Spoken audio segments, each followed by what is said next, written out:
The dignity of self-reliance. Self-confidence without self-reliance is as useless as a cooking recipe without food. Self-confidence sees the possibilities of the individual. Self-reliance realizes them. Self-confidence sees the angel in the unhewn block of marble. Self-reliance carves it out for himself. The man who is self-reliant says, "No one can realize my possibilities for me but me. No one makes me good or evil but myself." He works out his own salvation financially, socially, mentally, physically, and morally. Life is an individual problem that man must solve for himself. Nature accepts no vicarious sacrifice, no vicarious service. Nature never recognizes a proxy vote. She has nothing to do with middlemen. She deals only with the individual. Nature is constantly seeking to show man that he is his own best friend, or his own worst enemy. Nature gives man the option on which he will be to himself. Nature gives man the option on which he will be to himself. All the athletic exercises in the world are of no value to the individual unless he compels those bars and dumbbells to yield to him, in strength and muscle, the power for which he himself pays in time and effort. He can never develop his muscles by sending his valet to the gymnasium. The medicine chests of the world are powerless in all the united efforts to help the individual until he reaches out and takes for himself what is needed for his individual weakness. All the religions of the world are but speculations in morals, mere theories of salvation, until the individual realizes that he must save himself by relying on the law of truth as he sees it, and living his life in harmony with it, as fully as he can. But religion is not a Pullman car with soft cushioned seats, where he has but to pay for his ticket and someone else does all the rest. In religion, as in all other great things, he is ever thrown back on his self-reliance. He should accept all helps, but he must live his own life. He should not feel that he is a mere passenger. He is the engineer, and the train is his life. We must rely on ourselves, live our own lives, or we merely drift through existence, losing all that is best, all that is greatest, all that is divine. All that others can do for us is give us opportunity.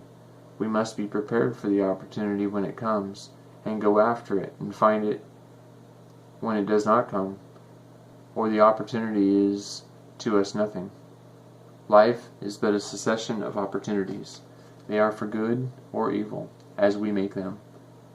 Many of the alchemists of old felt that they lacked one element.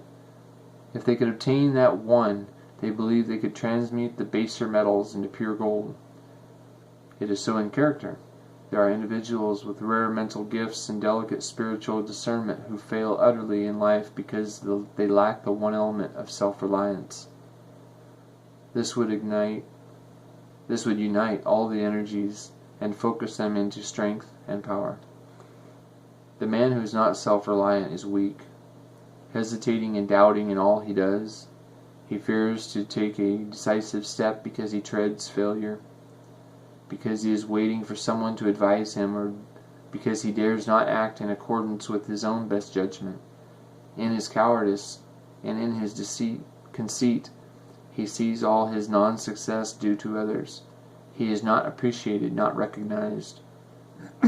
He is kept down. He feels that in some subtle way society is conspiring against him.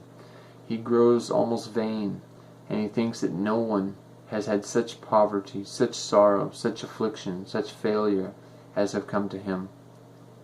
The man who is self-reliant seeks to discover and conquer the weakness within him that keeps him from the attainment of what he holds dearest. He seeks within him the power to battle against all outside influences.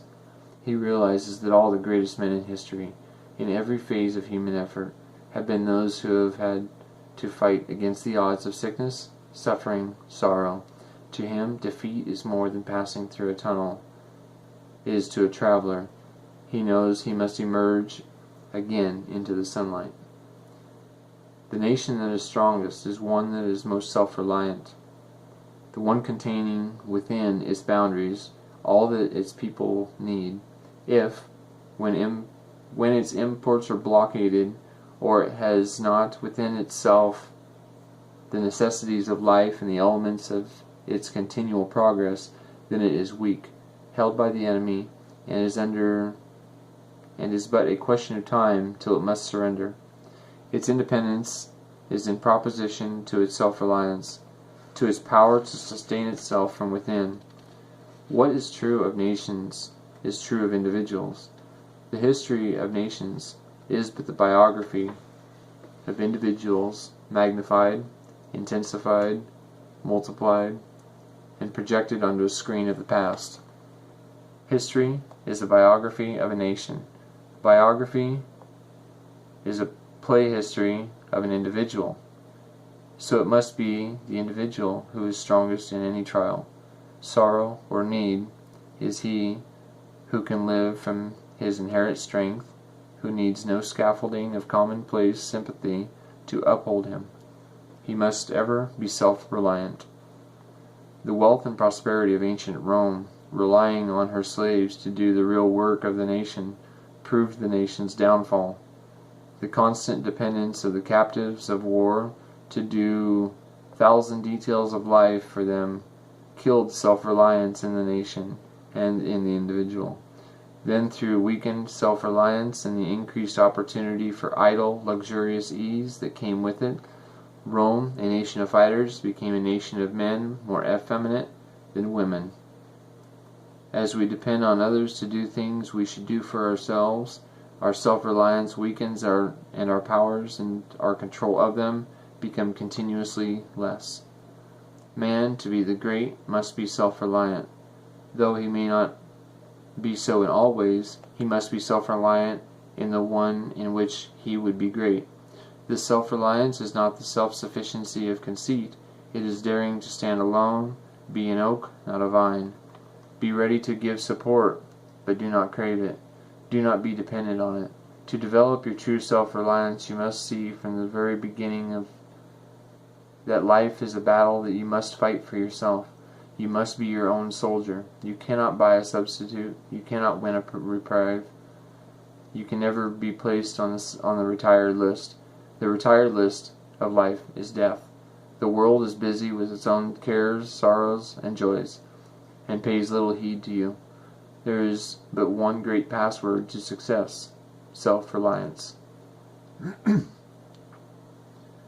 If you would learn to converse, put yourself into positions where you must speak. If you would conquer your morbidness, mingle with the bright people around you.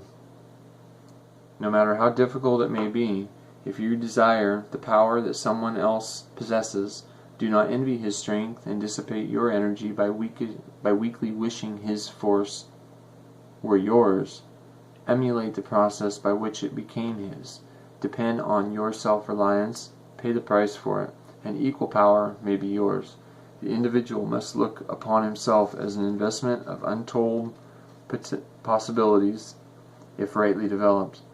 A mine whose resources can never be known but by going down into it and bringing out what is hidden. Man can develop his self-reliance by seeking constantly to surpass himself. We try too much to surpass others. If we seek ever to surpass ourselves, we are moving on a uniform line of progress that gives a harmonious unifying to our growth in all of its parts. Daniel Morel, at one time president of the Cambria Rail Works, that employed 7,000 men and made a rail famed throughout the world, was asked the secret of great success of the works. "We have no secret," he said, "but this: we always try to beat our last batch of rails. Competition is good, but it has its danger side. There is a tendency to sacrifice real worth to mere appearance, to have seemingly rather than reality.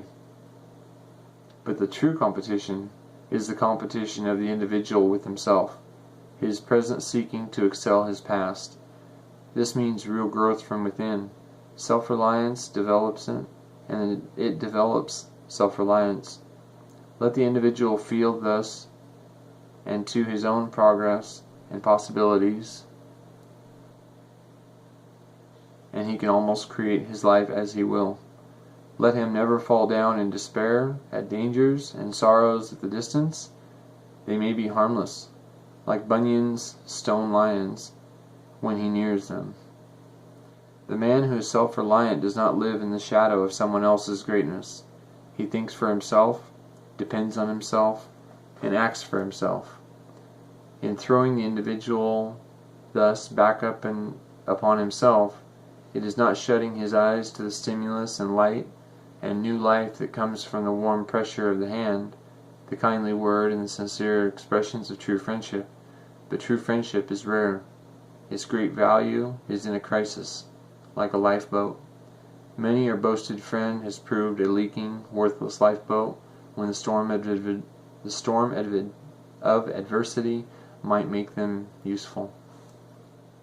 In these great crises of life, man is strong only as he is strong from within, and the more he depends on himself, the stronger he will become, and the more able he will be able to help others in the hour of their need.